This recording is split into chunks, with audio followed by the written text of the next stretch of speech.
we're going to start off this live talking about how important it is to train your voice, different techniques, different strategies to actually develop your voice to sound more confident, to warm up, to actually bring scripts to life. Firstly, why is it important to actually train your voice? Training your voice means that you are taking it from day one and creating a stronger, more versatile, more confident, more fluid version of that voice. You're becoming more versatile. You're learning different ways to speak.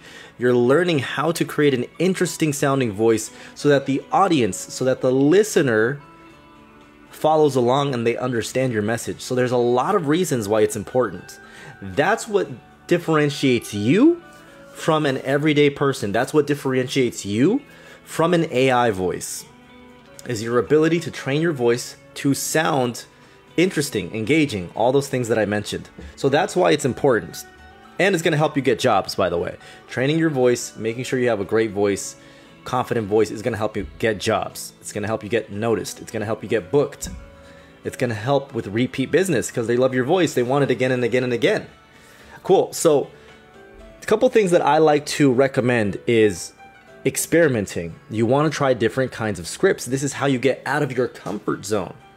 You want to try books. You want to try commercials. You want to do ads. You want to do character animation voices.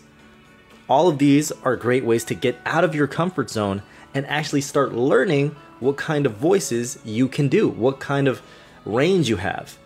And it also builds and increases your range because you're teaching yourself what feels good, what doesn't feel good. And on top of that, you want to actually reflect the voices that you're doing. You want to reflect on the recordings you're doing. So something I recommend is recording yourself, either through audio or go as far as videotaping yourself. Yes, I said videotaping. The reason that this is great is because you can see yourself. You can see, are you using your body? Are you going to be, are you making a believable message? So by reflecting on your own voices, you're going to be able to notice things and hear things that you didn't realize when you did it the first time. That's why I like listening to my voiceover, because it makes you think, I sound like that? What if I change this? What if I sounded like this instead? Or, I could do that better. Let me pause here. I did that really well. You're reflecting, you're being honest. You're basically stepping out and giving yourself that third person perspective. Now, here's the thing. There's only so much you can do from a third person's perspective, right? Because you kind of have a bias. You're biased. You've been listening to your voice your whole life. You don't have a fresh set of ears. So why it's a good way to start, it's a good way to kind of start analyzing your own voiceovers, you need to get feedback from someone else. You need to get a coach, a teacher, someone else to actually give you a professional opinion or just give you feedback on what you did well. The reason why it's important to get feedback from somewhere else is because they're not biased. They are not biased to your voice. They're going to give you a fresh, clean perspective on how you sound. So that's something really important. That's something that actually took me a while to notice because when I was starting out, my voiceovers, I thought I was doing great. I thought I was sounding the best. But now, 10, 14 years later, I listen back to my first voiceovers and I realize how much I've improved. And I think to myself, wow, I sounded like that? I definitely wouldn't have done it like this. I would have changed this. I would have done it that way. So because so much time has passed, I now had kind of a new perspective. I had that fresh perspective, right? I wasn't as biased towards my initial voiceover. So that's my advice on training your voice. Experiment different scripts. Try different scripts out. Try different strategies, different techniques. Record yourself, whether through audio or through video. Watch yourself, right? So give yourself that kind of first reflection. What did you do well? What did you not do well? What could you do better? And get feedback from someone else. You got to get that fresh perspective that is unbiased. So both of those together will help you improve. So just keep pumping at it, keep sticking to it. You're going to make progress and it will become easier. So that is training your voice. That is actually learning how to become a better actor. Those are some strategies that I've used myself to help me develop my voice and actually, become a better actor. So anyways, that was the topic, the opening topic for this live. Now we're going to jump into our regularly scheduled program, which is all of the frequently asked questions. How do I get started in voiceover? And we're going to be covering all sorts of information. I'm going to be dropping some gems. You already know how I do it up in here. So we're going to start off with, you know, how do you actually get started? How do you get into this? Do you need qualifications? Here we go. Do you need qualifications? What kind of equipment do you need? How do you know if you have the right voice? What kind of websites? Where do I get the jobs? We'll talk about the demo as well. So those are the main things that I cover each and every live. You do need Chris's starter kit. Thank you, my friend. And I will get to that definitely. But 100% agree. It's a very, very powerful thing. It's available in the link in my bio. But I will get to that definitely. I'm glad you brought that up. Anyway, let's start with qualifications. Sometimes people ask me, you know, do I need any qualifications? What do I need if I actually want to do this? You don't have to have a degree. You don't need an agent or an agency if you want to do this independently. Now, that's how I've been doing this, is independently, which means I do it from home. I do it from my closet. I do it with my own gear, my own equipment, and my own customers, pricing, everything. I'm in control of, you know, my job, my work, my business. This is your business, right? So that's doing it independently. So that's the good news. You don't have to go through extra hoops of having an agency if you want to get started independently. You will need some basic equipment. You're going to need a computer. The computer is where you're going to record. You need a place to record. You got to record somewhere. So that could be your closet. That could be your bedroom. That could be a spare bedroom, a walk-in closet. Something that's not too big like a living room, but you also don't want to have like a small box, right? Because the space of your recording place is going to affect the sound of your recording. So keep that in mind. And last but not least, you do want a microphone. You want a microphone. Now, you don't have to break the bank to actually get a good microphone.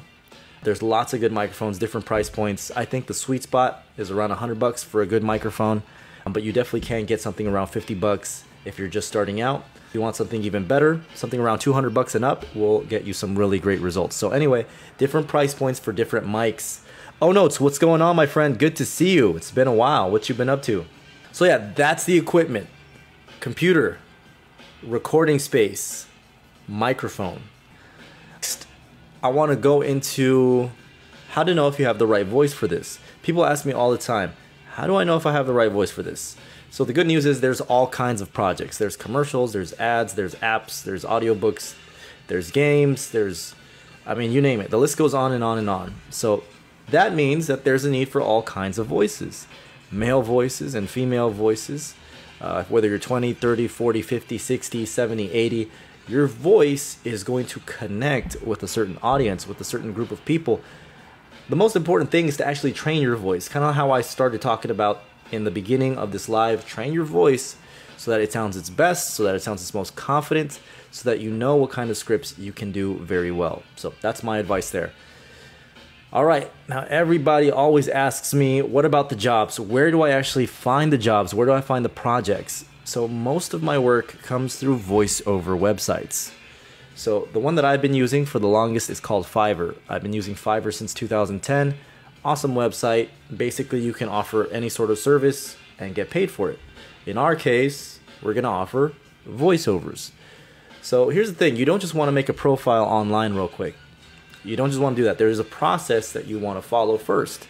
And one of those things is you want to create a voiceover demo.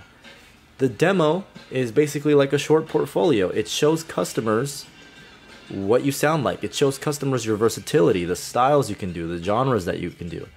So that's why it's really important to have that. It's going to get you jobs. So to have a good demo, you got to have a good recording space. You got to learn how to use your microphone correctly. You got to learn how to use your recording program. Which brings me to the next point. What's a good recording program? What software do I recommend? If you're just starting out, I recommend Audacity. Audacity is free to download. It's free to use. I used it myself for many years, and it has lots of great features. They update it pretty frequently, so I can definitely recommend it to anyone starting out. Audacity is the name of that program. But yeah, a good recording space. You know, a common mistake that a lot of beginners make is they don't actually create a good recording space. So choose a good size space. The bedroom is fine. Your closet is fine. But you want to use sound treatment. Sound treatment is what you're going to put on the walls so that you don't get echoes, so that you don't get reflections, so that you don't get noise. So sound treatment doesn't have to break the bank. You can use simple things like moving blankets.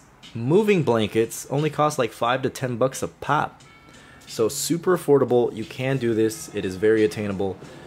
You can go fancy as well. You can do sound panels, acoustic panels, or just keep it simple with moving blankets.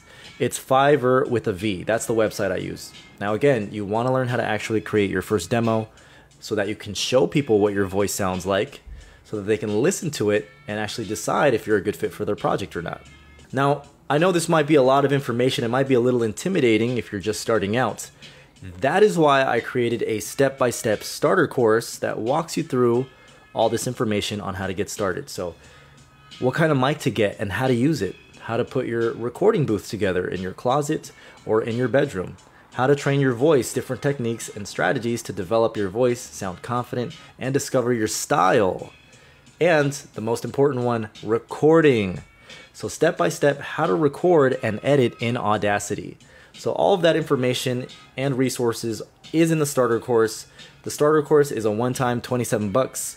It is lifetime access. It does not expire. So that is available in the link in my bio for those of you ready to get started.